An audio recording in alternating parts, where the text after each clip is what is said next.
បាទធ្លាប់ធ្វើតែវីដេអូនៅស្រុកគេឥឡូវមកធ្វើវីដេអូស្រុកខ្លួនឯងម្ដងរីជាមួយវីដេអូដំណើរកម្សាន្តមកលេងអង្គរវត្តកាលពីឆ្នាំទៅបាទនៅសល់វីដេអូនេះមួយបាទអត់ទាន់បាន review ទេបាទវីដេអូមកលេងប្រាសាទអង្គរវត្តនេះគឺយូរហើយតាំងពីកម្មវិធីបុណ្យអុំទូកឆ្នាំ2025បាទចុងឆ្នាំតែម្ដងគឺបានមកលេងហើយនាំកូនមកលេងប្រាសាទអង្គរវត្តនិងប្រាសាទផ្សេងៗទៀតប៉ុន្តែវីដេអូនេះសូមលើកយកតែដំណើរប្រាសាទមកលេងប្រាសាទអង្គរវត្តដោយសារតែចង់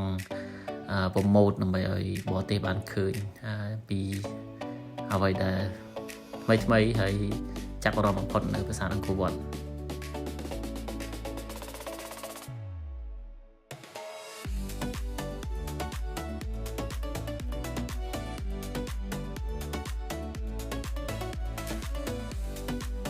បាទមែនទៅប្រាសាទអង្គរវត្តបើយើង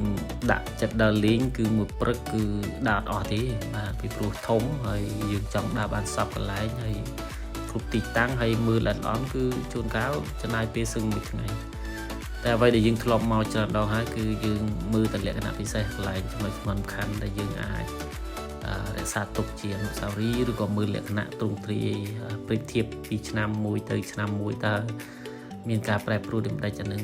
យើងអាចបាទដើរលេងតែមួយព្រឹកឬក៏ដើររយៈពេលតែ2ម៉ោងក៏ដើរអស់តែអ្វីដែលសំខាន់គឺអាកាសធាតុបើសិនជាត្រជាក់យើងអាចដើរលឿនហើយបានច្រើនសពតែបើអាកាសធាតុក្តៅយើងថ្មយើងដឹងហើយគឺក្តៅខ្លាំងគឺដើរបន្តិចគឺឆាប់ហត់តែសំខាន់ថ្ងៃនេះគឺមនុស្សមកលេងច្រើនមែនទែនទាំងភ្ញៀវជាតិនិងអន្តរជាតិចឹងការឡើងទៅលើកំពូលប្រាសាទគឺត្រូវការតម្រង់ជួរឬក៏ដាក់បាទចាំបាទដោយសារតែគេអនុញ្ញាតឲ្យតែចាស់ទេមនុស្សធំឡើងមកក្មេងៗតូចគឺពិបាកក្នុងការថែគឺគេមិនឲ្យឡើងទេអញ្ចឹងទៅខ្ញុំឡើងតែ2នាក់ទេហើយទុកកូននៅក្រោមអញ្ចឹងដើរមកក្នុងគឺដើរពិនិត្យមើលស្ថានភាពឬក៏ទិដ្ឋភាពនៅខាងលើគឺស្រស់ស្អាតទាំងអប្សរាទាំងចំណុចកណ្ដាលនៃកំពូលប្រាសាទកម្ដងមានរូបបដិមាព្រះពុទ្ធរូបនិងរូបចម្លាក់ព្រះវិស្ណុសាសនាហិណ្ឌូភាគច្រើនបាទអញ្ចឹងយើងអាចឲ្យទុកឬក៏មកអង្គុយមើលទេសភាពនៅកន្លែងហ្នឹងគឺស្រស់ស្អាតមែនទែនយើងអាចមើលទៅច្រកខ្លងទ្វារខាងមុខនិងខាងក្រោយបាទច្បាស់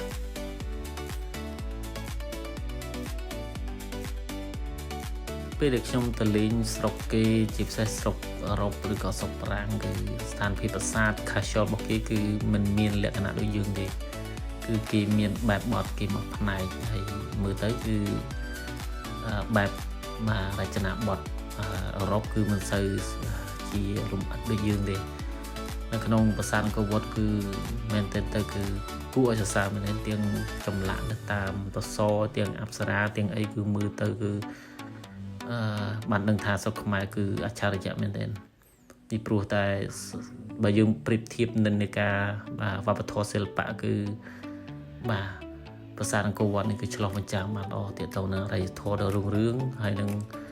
ស្នាដៃដ៏អស្ចារ្យមួយនេះសម្រាប់ភ្ញៀវបរទេស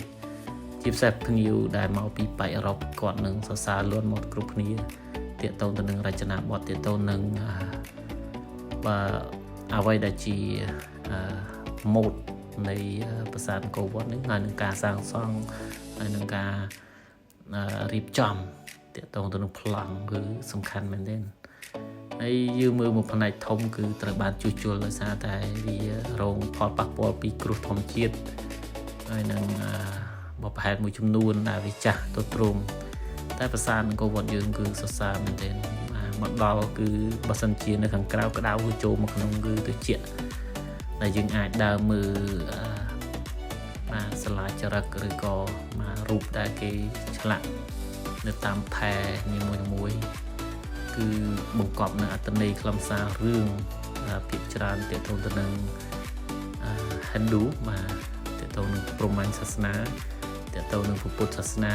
ហើយទាក់ទងទៅនឹងរឿងមួយចំនួនទៀតដែលយើងឆ្លុះរំលេចនៅលើអរិយធម៌សម័យអង្គរនឹង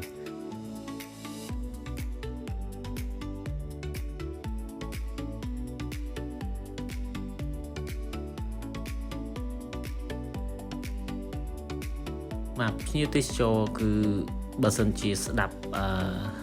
khám miệng cái tết cho còn gì riệp rộp cứ xảy rương cứ riệp rộp một ngày ở đi mà pi rương mùi từ rương mùi này tam slide cho nâng cứ mà miền ở này làm xa một cọp chỉ ra để tiện tôn từ nâng ở đây thô tam pi cả cục krong pi sạch một chấm nón mà cứ mà tìm mà đến trong là được trong show vấn đề trong staff khang miền cái cho có thể có pรับchiếu cứ rương khác cứ nhấp ao mà đến vì chưa rương là cả để tiếp trongประสานโควอดการได้ดักงอมคือสลายจรักมวยคือประกอบอันในเตียงศาสนานิยมหนึ่งเรื่องชาติยะมวยจำนวนกรมการดักงอมบอกเป็นหางสัตว์ปีมวยจำนวนตัวมวยจำนวนหนึ่งไอ้ช่างบ้านมือจับหังขนมหอยดามาจุ่มท้องมาเดินเมาหังกราวทอดรูปเลงหังมุกลายเนตมาหรือชีก็ลายได้ยังอายทอดรูปทาสานเชียนสาวรีบางคนอาจประกาศเทรนด์ลุนหายมาต่อมายืนฟื้นดำนาเจนจะตีไรแต่ซาแต่ปีบลีมีกำหนดจังปูยืนเติมปูเติมภาษาต่อเตียภาษามาคุณสำหรับการทดสอบวิดีโอนี้